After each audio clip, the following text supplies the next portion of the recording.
We're gonna do wrist testing. So we're gonna do surface anatomy because everyone needs to know where your bones are, right? Where your wrist bones are. And it's really, really important to know where your wrist bones are because, well, first of all, you're treating people who have wrist pain. You need to know how to find and pinpoint certain areas so that you could know, potentially what's wrong. Everything about the wrist is rule in and rule out. Everything about therapy is rule in and rule out, but especially the wrist. It's rule in and rule out. And then we're gonna go over some special tests as it pertains to the wrist. Now, we can't go over all tests, but there's some key ones that I wanna show you guys that should be really relatively easy. So you guys can put your mask on, and then that way you guys can do some hands-on stuff while we're in the clinic, because it's really important for you guys to find it.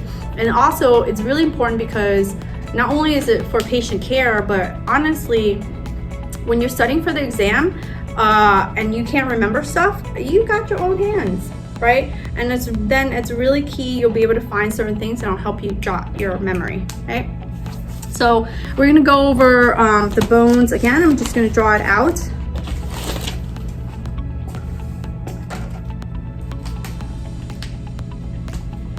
So normally I do 4 circles. Right.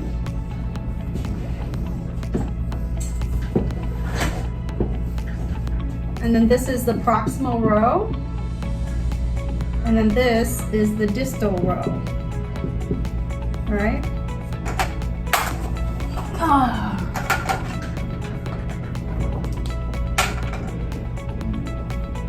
There you go.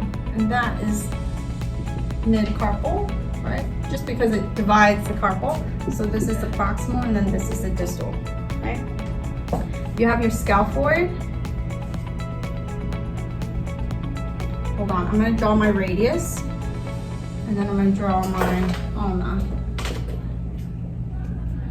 and my radius.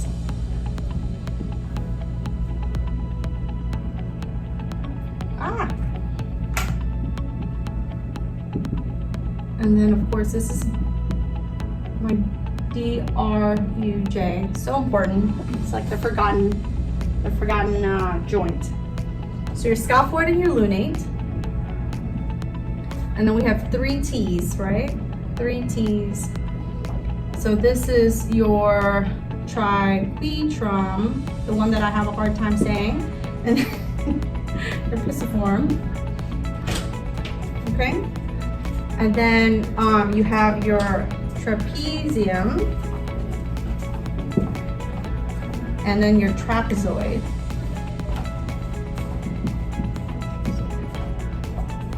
And then of course, always when I remember the trapezium, I think about the 5 metacarpals, and this is your first metacarpal, right? Which means this is your thumb. CMC joint, essentially. All right. And then your capitate. And then your hamate. The most important thing when it comes to wrist bones is that you can, when you palpate it,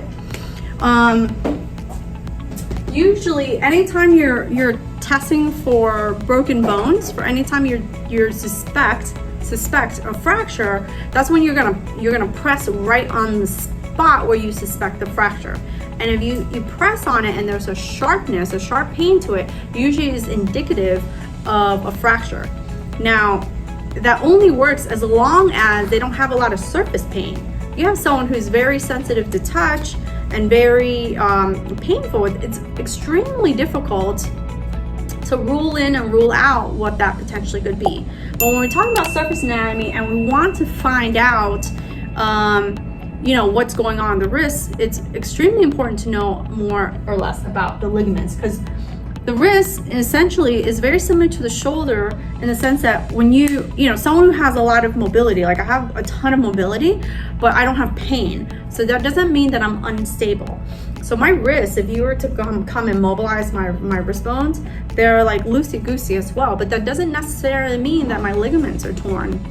It just means that my ligaments are loose, right? So ligaments hold between two bones, right? Attached from bone to bone, and it gives stability. So when you're looking at someone with a wrist injury, you're essentially testing for ligament issues. You're testing for stability or your instability.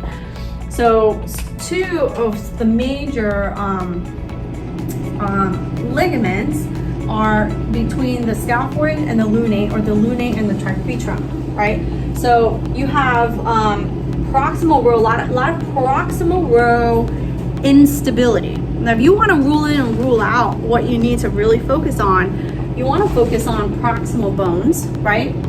And then remember when I talked about last week that the distal row bones, the ligaments from the distal row carpal bones to the metacarpal, they're very strong, right? So really what you're looking for is then it becomes a mid-carpal instability, right? So majority of the time you're looking for instability within the carpal row, or instability between the between the proximal and the distal row, which is called your mid-carpal joints, right?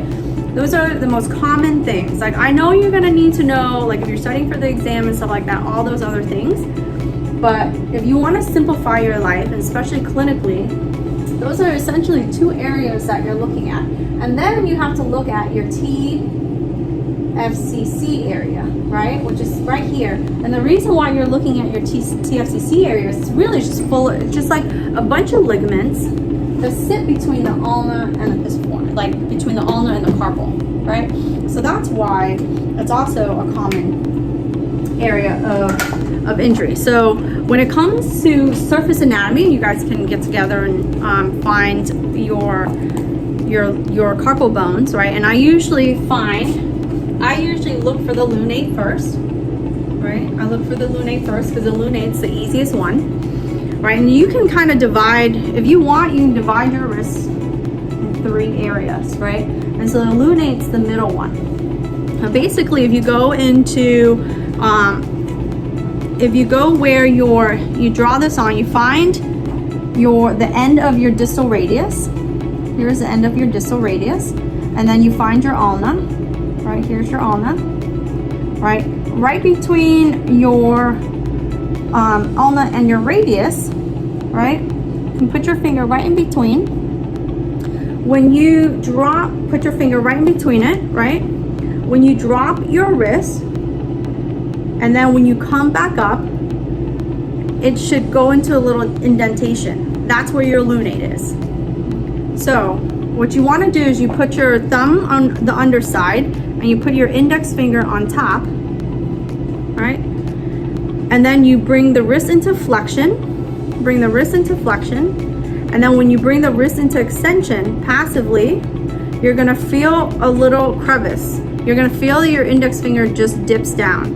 That is your lunate, right? So if I'm testing myself, I'm gonna put my pinky in between so I could rest passively my wrist into my hand, right? Because I need to be passive. If you're active, your tendons are working. So then you can't feel anything, right?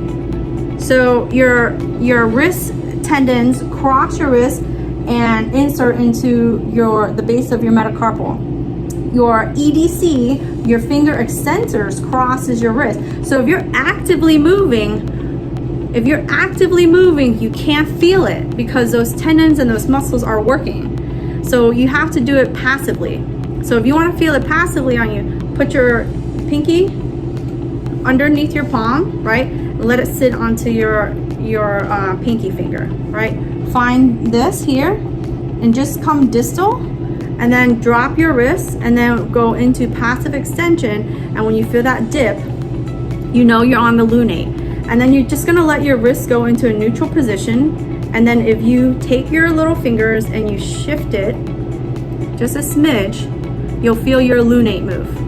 Hey therapy friends, it's Huang here. Thanks again for watching my video. And if you like videos like this that can help you just crush it in the hand therapy world as an occupational therapist, then hit the subscribe button and enjoy the video. Thanks again for watching.